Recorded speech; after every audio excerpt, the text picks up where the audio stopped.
एबे तो कार्तिक मास चली प्राय घरे बिना पियाज रसुण तरकारी बनी थाए। आपण मैंने नॉर्मली जदि बिना पियाज रसुण खाइपा पसंद करुथिबे ताहले बाइगण आलूर मसलार रेसिपीटा आपण मन पे बेस्ट रहिबो। छोट हुंतु बड़ समस्ते खाइपा पसंद करिवे। गोटे थर को घरे निश्चय बनातु। नमस्कार, प्रतिदिन रोषेई को आपण मानकु अनेक अनेक स्वागत। आपण मानकु अनुरोध रहिला जदि चैनल रे नुवा अछंती प्लीज चैनल को सब्सक्राइब करनेबे। ता सहित वीडियो को प्लीज गोटे लाइक करिवे। बाइगणर स्वादिष्ट मसला रेसिपी बनने पई प्रथमे गोटे कड़ाई बसैछि। कड़ाई रे दे देबी 2 चामच तेल। तेल जेतेबेले गरम होई जिवो 2टी मीडियम साइज रो आलू को मीडियम पीस रे काटी रेटी देई दबा। देई सला पर जस्ट टिके भाजी नबा। कवर करिकि आलू सिझिया पई लो फ्लेम रे पाखापाखि 3 मिनिट छाड़ी दबा। 3 मिनिट हेई गलानी मटे कवर को काढी नेबी। आपण माने देखि पारुथिबे आलू रे टिके जस्ट ब्राउन कलर आसी गलानी। एबे प्रथमे टिके जस्ट भाजी नबा। आलू जेतले 50% भाजी हेई जिवो 2टी मीडियम साइज रो बाइगण को काटिकि धोईकी एठी देई दबा। जदि आपण चाहिबे बाइगण को यदि इमिडिएटली न काटुछंती आगरु जदि काटुथिबे पानी रे पकेइकी रखिबे बाइगण कला पड़िबोनी। एबे हमें जस्ट टिके भाजी नबा। भाजी नै सला परे स्वाद हिसाब रे लूण दबा। ता सहित आधा चामच एठी हमें देई दबा हळदी गुंड। देई सला परे फ्लेम को मीडियम रखिबा। मीडियम फ्लेम रे जस्ट गोटे मिनिट भाजी नबा।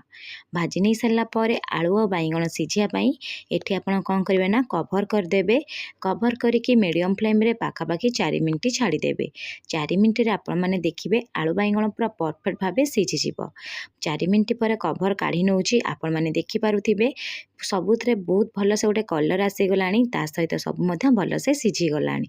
एबे हमें कोन करिवा ना सबु जिंस को गोटे 1.5 मिनिट एपरि छाड़ी दबा। तापरे गोटे चामच साहाय्य रे काढिकी गोटे बाउल रे रखि नबा। बेसी एठी सिझेइबेनी नले बेसी यदि बाइगण को सिझेइ नेबे ना तरकारी पूरा घांटिला टाइप रो हेइ जिवो। सेही कड़ाई रे मु देई दोउची आधा चामच जीरा। देई साला परे गोटे चामच अदा ता सहित कंचा लंका को छेची नेइथिली ताकू मध्य देई दबा। जेहेतु एठी हमें बिना पियाज रसुण रे बनौचे ना रसुण यूज करिवेनी। देई साला परे अदार कंचा स्मेल जिबा जे जस्ट गोटे मिनिट पई भाजी नेबे। भाजी नै साला परे गोटे मीडियम साइज रो टमाटो को काटिकरी देई दोउची। देई साला परे आकु हमें कोन करे ना जस्ट गोटे मिनिट पई मीडियम फ्लेम रे टिके भाजी नबा। भाजी नै साला परे आपण कोन करिवे ना स्वाद हिसाब रे लूण यूज करिवे। गोटे कथा ध्यान देबे जेतले आलू आ बाइगण भाजी थिले सेतले मध्य लूण यूज करिथिले से हिसाब रे देखिकेटी लूण देबे। लूण देई साला परे आकु जस्ट टिके मिसेई नबा। मिसेई साला परे टमाटो शीघ्र सिझिया पई अल्प टिके पानी देई देबे। पानी देकी आकु टिके जस्ट मिसेई नेबे। एबे आपण कोन करिवे ना फ्लेम को लो टू मीडियम रखिबे। कवर करिकि 2 रु 3 मिनिट छाड़ी देबे। देखिबे 2 रु 3 मिनिट परे टमाटो मध्य भल से सिझि जिवो। एबे मु कवर काढी नउची आपण माने देखि पारुथिबे टमाटो भल से सिझि गलानी पर नरम हेई गलानी। जस्ट गोटे मिनिट एठी हमें कसी नबा। कसी नै साला परे बेसिक मसला यूज करिबा। आधा चामच देई दबा धनिया गुंड।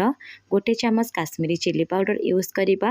लास्ट को मु हळदी गुंड दबा पई भूली जाइतिली सेते मझिरे मध्य देई देइची। आपण कोन करिवे ना एई समय रे हळदी गुंड देई देबे। एतिकी बेसिक मसला देई साला परे एठी हमें कोन करे ना आकु टिके भल से मिसेई नबा। जदि आपण चाहिबे करी पाउडर एठी देई परिबे। मु किंतु नॉर्मली पूरा बनौची ओसा व्रत रे जेमति खाइबा पई। देई साला परे जस्ट टिके पानी देकी 2 मिनिट एठी हमें कोन करे ना फ्लेम को लो रखिबा। 2 मिनिट कंटिन्यूअसली एठी हमें भल से टिके कसी नबा। कसी नै साला परे आपण माने देखिबे पूरा तेल छाड़ीबा स्टार्ट हेई जिवो। गोटे चामच एठी मु दही यूज करूची। दही देबे देखिबे टेस्ट भल आसीबो और तरकारी टिके खटा खटा टाइप रो लागिबो। जदि आपण चाहिबे दही को एठी स्किप करि परिबे। जेतले आपण दही दउछंती पूरा कंटिन्यूअसली 1 रु 1.5 मिनिट पूरा कसिबे जाफल दहीटा जमा तरकारी रे छिड़ीबोनी। एबे हमें कोन करिबा ना भाजी की रखिथिबा आलू बाइगण को देई दबा। देई साला परे फ्लेम को मीडियम टू हाई रखिबा। मीडियम टू हाई फ्लेम रे प्रथमे आपण कोन करिवे ना आकु टिके भल से 1 रु 2 मिनिट कसी नेबे।